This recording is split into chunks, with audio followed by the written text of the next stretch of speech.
from bin Laden's Al-Qaeda.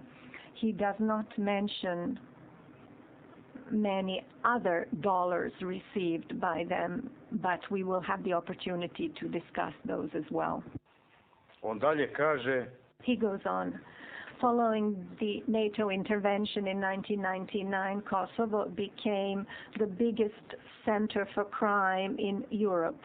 White slave trade and also a smuggling route on its way to Europe and North America.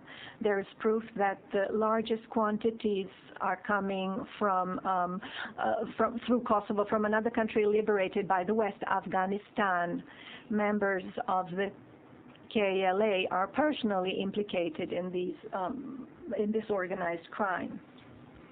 Admiral Gregory Johnson, the commander of the NATO forces in Kosovo, or the commander of the NATO Southern Force, stated on the occasion of the crimes in March 2004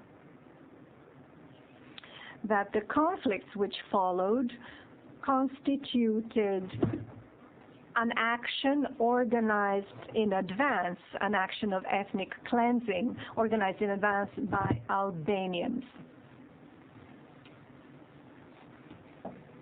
Damjan Krnjević, he's an editor of the U.S. magazine National Interest and an associate of the Center for Southeastern Studies, in an article published in the Wall Street Journal under the title Kristallnacht in Kosovo, underlines that Serbs for years warned about the true nature of the Shqiptar movement and that the West claimed that they were making this up and exaggerating.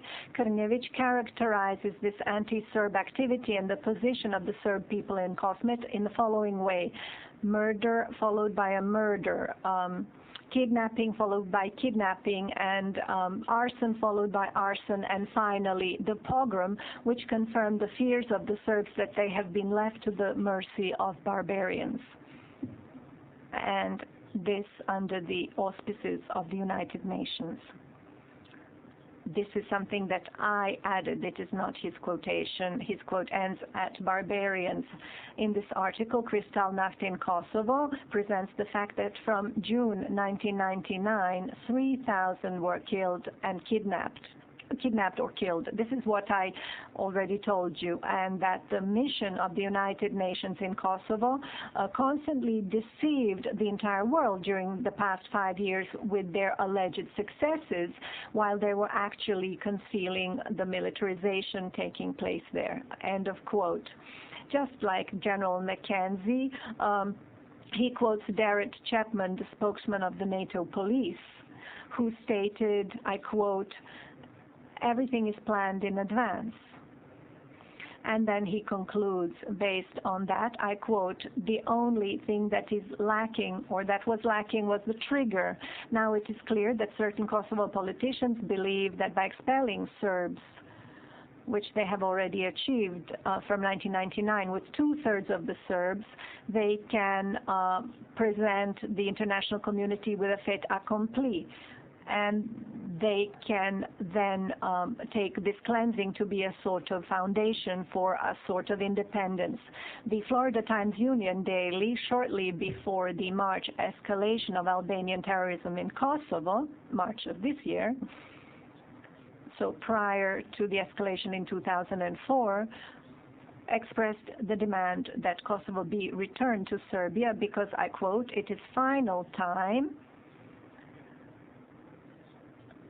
that Kosmet be returned to its true owners."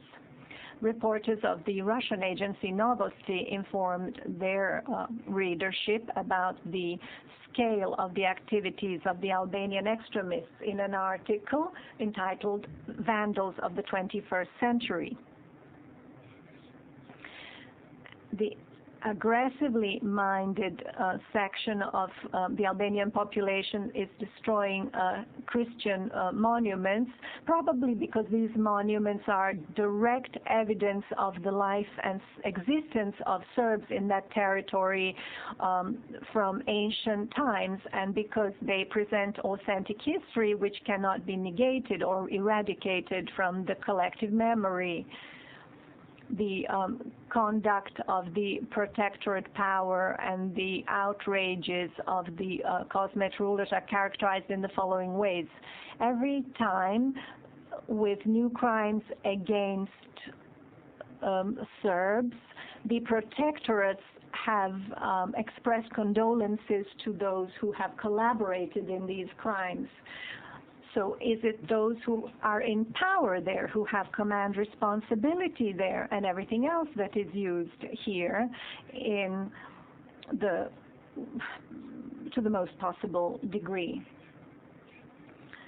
And they have 4 times as much power than we had at the time when it was possible to maintain public law and order and to protect the citizens in the entire territory of Kosovo. Russian historian Natalia Chalochitskaya, who is also the deputy president of the Committee for International Relations of the Duma of Russia, in a text entitled Kosovo, the Monstrous Boil on the Body of Europe, which was published in the Belgrade newspaper Srpsko Ogledalo on the 14th of April 2004, says that they are the bitter fruits of the anti-Serbian phobia of the West. The author says that it is still not talked about the fact that not a single crime ascribed to the Serb police and army has not been proven, and that the Hague Tribunal has been projected in order to justify the aggression against the sovereign Federal Republic of Yugoslavia, and that it has been a complete fiasco. End of quote. The well-known and respectable London Financial Times expresses the dilemma whether Kosovo will ever be safe, answers that first of all depends on, I quote, whether the West will think and review its policy towards Kosovo from the very beginning. The news from Kosmet indicate that the members of the KFOR are not only allowing the rages of the Albanian terrorists, but look on it favorably. So they prevented a Serb from putting out the fire on his own house with the words, "Tonight everything Serbs must burn." Members of the German KFOR peacefully looked on as terrorists burned down 4 churches, demolished the monastery of Saint Archangel, and also the monument to Emperor Dusan. This is not the first time that they did that.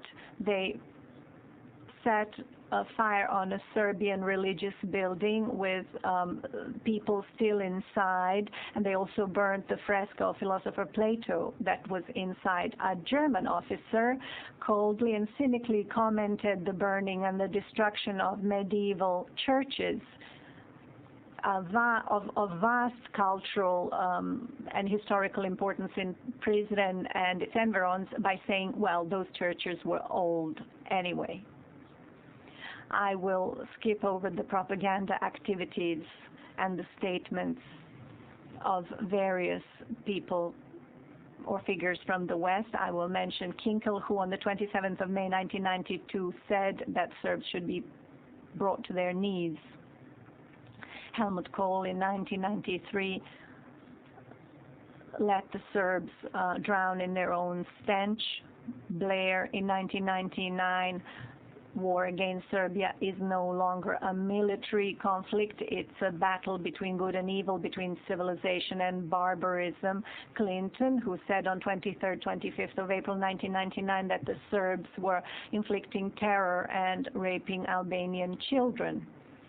This political, psychological and psychopathological, I will say that way, situation is the conditions under which the NATO aggression against Yugoslavia was conducted.